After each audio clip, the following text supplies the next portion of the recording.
નમસ્કાર, news for કાઠિયાવાડમાં આપનું હાર્દિક સ્વાગત છે. હું છું હિના.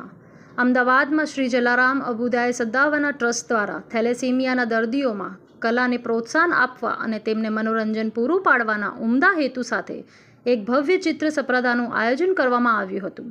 આ સ્પર્ધા Shri Jalaram Abhyuday Sadbhavna trust thalassemia day care centre Ahmedabad ખાતે યોજાઈ હતી. આ પ્રથમવાર આયોજિત ઓપન અમદાવાદ ડ્રોઈંગ કોમ્પિટિશનમાં કુલ 45 જેટલા થેલેસીમિયાગ્રસ્ત બાળકોએ ઉત્સાહભેર ભાગ લીધો હતો. આ સ્પર્ધામાં વિશેષ અતિથિ તરીકે અસારવા વોર્ડ વિધાનસભાના ધારાસભ્ય શ્રી દર્શનાબેન વાઘેલા ઉપસ્થિત રહ્યા હતા અને તમામ ભાગ લેનાર બાળકોને પ્રોત્સાહિત કર્યા હતા.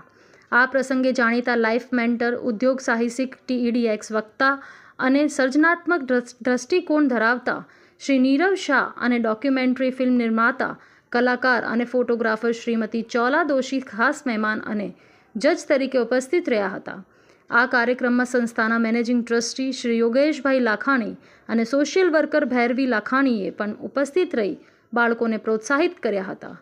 બ્યુરો રિપોર્ટ, રણજીતસિંહ સિંધવ, અમદાવાદ. આપણો પરિચય. નમસ્તે, મારું નામ ચૌલા દોશી છે. હું એક આર્ટિસ્ટ કમ ફોટોગ્રાફર છું અને આજે હું Jalaram Abhyuday Sadbhavna trust thalassemia day care સેન્ટરમાં એક ડ્રોઈંગ કોમ્પિટિશન છે એને જજ કરવા માટે આવી છું. તમે જે જજ કરવા માટે આવ્યો તો શું કહેશો એ વિશે જરાક જણાવશો? બહુ જ સરસ ડ્રોઈંગ્સ જોયા મેં.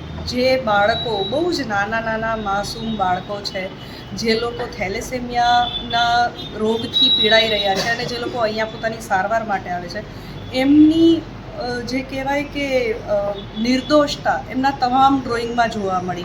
એમની અમુક જગ્યાએ પીડા પણ જોવા મળે. તે કેટલા ફાઇટર છે કે આવી બીમારીને કેટલી હિંમતથી ફાઇટ આપી રહ્યા છે, એની સામે લડી રહ્યા છે.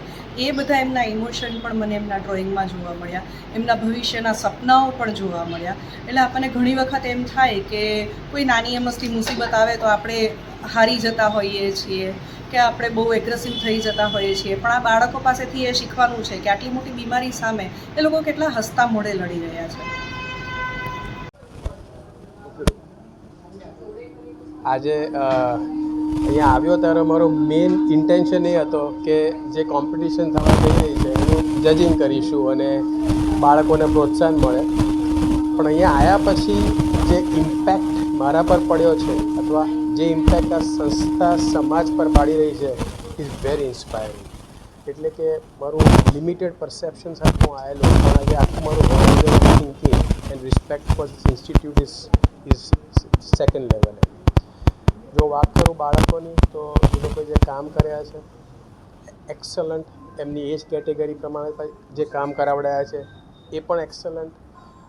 This is just a stepping stone. જ્યાં એક હોપ ઊભો થાય છે એ લોકોમાં કે ભાઈ અમે ફ્યુચરમાં શું કરી શકીએ, અમે કોણ છીએ, અમે શું બની શકીએ વગેરે.